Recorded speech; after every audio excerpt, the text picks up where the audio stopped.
Hi everyone, and welcome back. With the year winding down, I wanted to take some time to do some reflections and start contemplating my roadmap of credit cards for 2024. Now, this year has been wild. I jumped into the points and miles game. I started this YouTube channel. I joined Anthony Venture's Venture Capital Discord. It's been a pretty wild ride in terms of the journey of credit cards. So I just wanted to take some time now, reflect on what I've done this year, and look at what my plans for next year will be.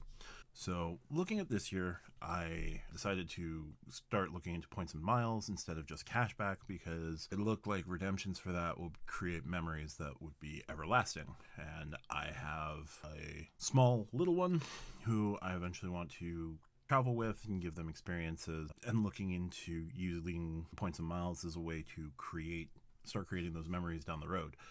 So in March, I signed up for the Chase Sapphire Reserve. It was an elevated mail offer of 70,000 points.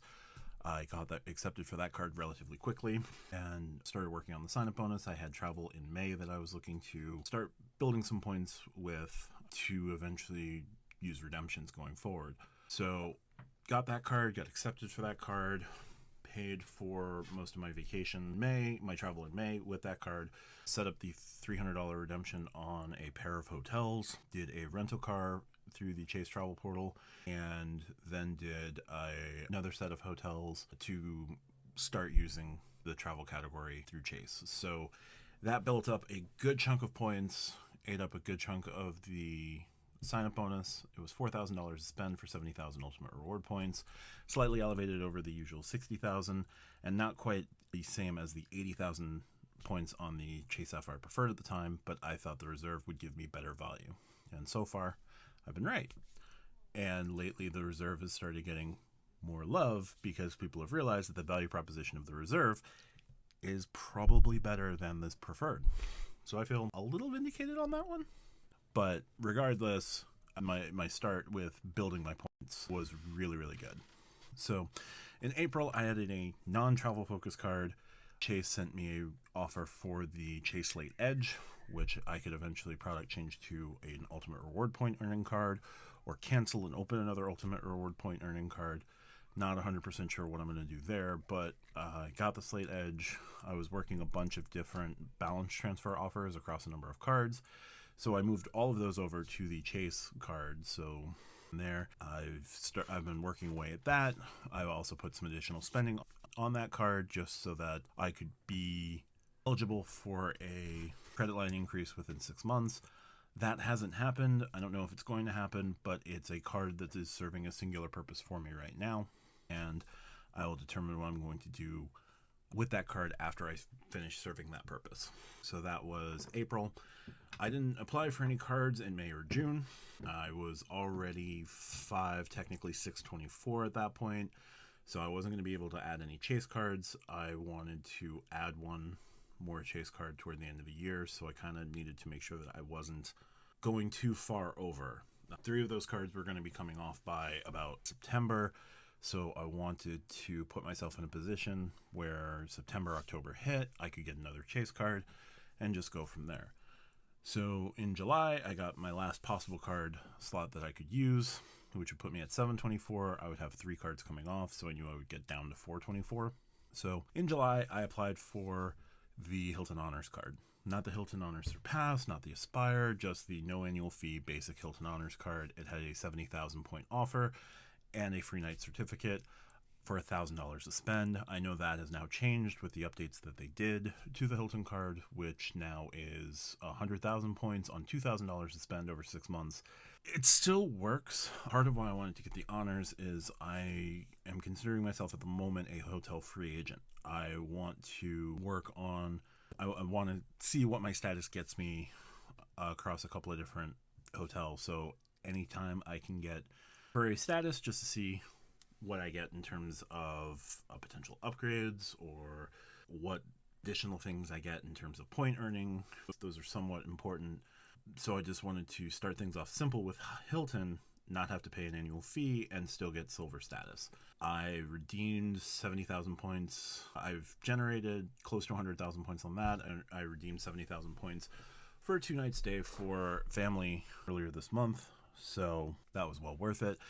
They didn't have to worry about anything. I paid for it with points. I didn't have to worry about any taxes, anything like that. And they had a nice time with that redemption. So overall, really good. And yeah, so that was the Hilton Honors. And then in October, or actually in September, I applied for and eventually got approved for the Chase Ink Unlimited. I have a video about that. I'll put a card here. And the process for that was lengthy. And then I got the card. I've now hit that sign up bonus.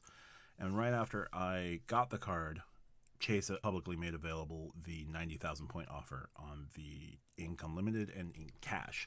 After I finished the spending for that card, I reached out to Chase via secure messages and got matched to the 90,000 points, which is awesome. And now I have 2 ultimate reward earning cards. So I have my Sapphire Reserve and I have my Ink Unlimited, both of which will produce a solid number of ultimate reward points depending on how I'm doing things. So I have a catch-all card and I have a dining and travel focus card, as well as elevated offers for Lyft and Peloton if I choose to do it. I'm up in the air on that one. I have to do a little bit more research on that before that expires. So I've got to reach out to Chase and kind of go from there. And so that was September, October, because I actually started the application in August. I got approved for it on September 9th. I didn't get the card for about another week and a half. And then I finished the spend on that at the beginning of November. And they matched me over, no problem. So that was a pretty lengthy process. So as things currently stand, I am 424. I added 3 personal cards this year. I added a business card this year, and I still have 1 card from last year that is hanging out there. That is the X1 card. It is a card I regret. It is a card I'm hoping to see what Robinhood announces for that card, to maybe see if that card will be worthwhile. It's my second largest credit line, and it's no annual fee, so I'm going to keep the card, but it's a question of how much I'm going to actively use the card going forward. That's my issue right now for it. Now, so I've added, as I said, 3 personal, 1 business, and I'm at 424. Next year, if this was the year of Chase and getting into points and point accumulation, next year's the year sort of continued point accumulation, but maybe some focus points. I don't have a set roadmap. I don't have a current list of personal cards that I want to get immediately. The most tempting offer on a personal card right now would be the Freedom Unlimited's cashback match option. I don't know that I want to use that spot right now for a personal Chase card right at the moment. I'm keeping my options open at least until April, when that last card from 2022 will fall off and I will be 324. So to help with that, and to bridge the gap and to continue to accumulate points, my next logical step would be business cards. Now, I plan on getting the Chase Ink Cash if another elevated offer comes around. Hitting that spend it's not hard, I can do it, but I have to make sure I have a plan to do it before I pull the trigger on that. So I had a plan. My initial plan wasn't going to work on the Ink Unlimited, so I worked a couple of things out with family to help me get that spend over the line. If I'm going to do that again, I want to make sure that I go into it with that plan to spend. The spend can be there, no problem. It's just a question of putting a plan together if I decide to get the Ink Cash, which I definitely do. So we'll see. Even at the regular sign up, Ink Cash makes a ton of sense, given its elevator multipliers for things like gas and home internet and things like that. I could certainly see myself getting that card as, another set multipliers, and at least knowing what I need to spend on that card, as opposed to the Freedom Flex, where the Freedom Flex is set rotating categories every quarter, and I don't want to put myself in a position where I may not use the card in certain quarters. Now, some folks still get tremendous value out of that. That's fine. I want to be able to use the card consistently. So the Ink Cash is definitely on my radar for next year. The next business card I can think of would probably be the Marriott or Hilton business cards from American Express. And then the third business card that would make some sense for me would be the American Express Blue Business Plus. Now, the problem I'm running into with American Express is I don't have a need, or I don't have a way to fully utilize either the American Express Green Card or the American Express Gold Card. Why is that? Because with the green card, I'm well set for most of the green cards categories with the no annual fee Wells Fargo autograph card, which that card is going to become YouTube's favorite credit card next year.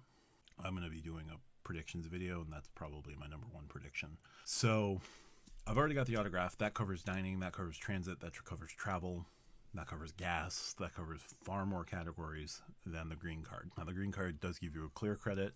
I'd only be signing up for a green card for the clear credit and the welcome offer. I don't know that that's necessarily worth me going out and putting $150 down on that card in particular. The next would be the American Express Gold card, which is the if you food, get this card. I have a Sapphire Reserve, I have the autograph, I have a Savor 1, and I have at least one more card that covers dining. Oh, a Hilton Honors card that covers dining.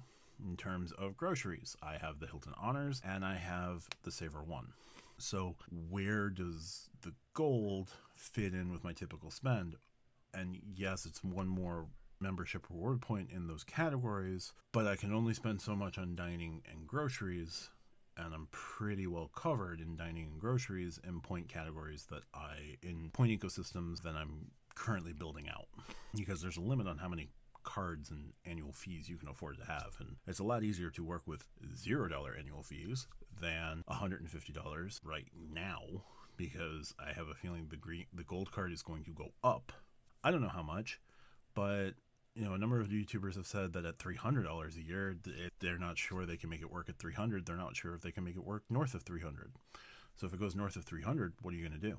So I'm in that conundrum with the gold card. So the only real major membership reward point earning card that makes sense for me is the Amex Platinum. Now, the Amex Platinum at $700 works for a lot of things, but I'm not sure I'm ready to jump into that card just yet, because I don't pay for enough travel, airlines specifically, to really warrant that. Now, if I'm going to just do Hiltons and Marriotts henceforth, getting that card makes a lot of sense for the gold status and live with what I get there and continue forward.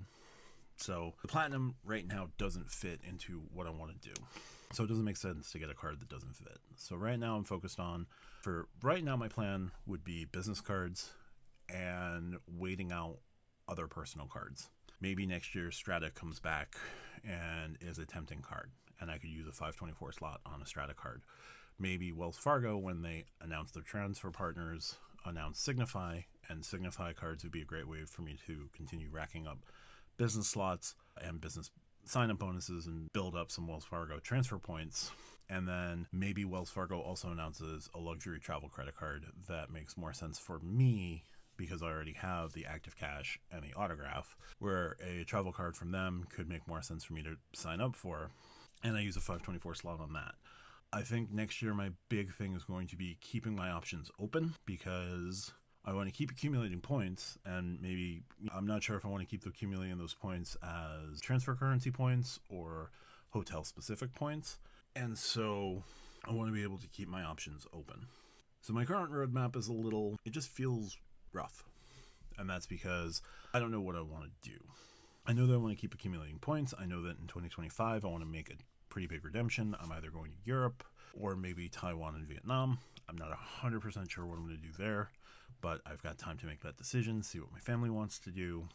And so if I go to Europe, I want to make sure that I have good One World. Maybe I want to make sure that I have good One World status, so I can make adjustments in 2024 to build up loyalty points through through American Airlines, and set up myself up for One World status. Or if I choose to do something different, give myself the flexibility to jump into other airline points. Another thing I want to do next year, regardless of my roadmap, will be utilizing shopping portals more, so that I'm always gaining points of some kind in addition to whatever transfer currencies I might be building. So whether it's the Chase portal, shopping with Chase portal, or United's portal, or American Airlines portal, maybe Delta's portal, in addition to whatever I'm doing, I'm always building points somehow. But more on that in another video. So for now, it's a bit anticlimactic, but I think for 2024, I want to keep building points, whether it's Chase UR points, It's UR points and United mileage points. It's Lyft points, using Lyft to build UR points and built points. Whatever I'm doing, I want to make sure that I'm building points somehow. But I don't have a set, I'm going to get this card, and then this card, and then this card, and then this card, because being that formulaic right now doesn't work for what I want to give myself the ability to do. So I plan on being flexible, dropping to 324 in April, and then if a personal card makes sense, jump on a personal card. If a business card makes sense, be able to jump on a business card and not continue to build up my personal card count. I would be 024 in August of 2025, but even if I'm 124 by May of 2025, that gives me more options with Chase cards down the line. So, keeping options open feels like the right move while also trying to continue to build point banks across the board. That's another reason why I don't necessarily want to go after membership reward point earning cards right now, because I can't focus my spending on Amex, or I don't see myself being able to focus my spending on Amex. So if I can't do that, why give myself nearly $1,000 in annual fees? Doesn't make sense, especially when you can only get those sign-up offers once per lifetime. So that's all I have for now in terms of where I've been, what I might be doing, and at least some justification for why I'm choosing to do what I might be doing. Now, a card could come out that just absolutely blows all of our socks off and I have to go get it. We'll see. But as always, if you like what I do, hit the subscribe button.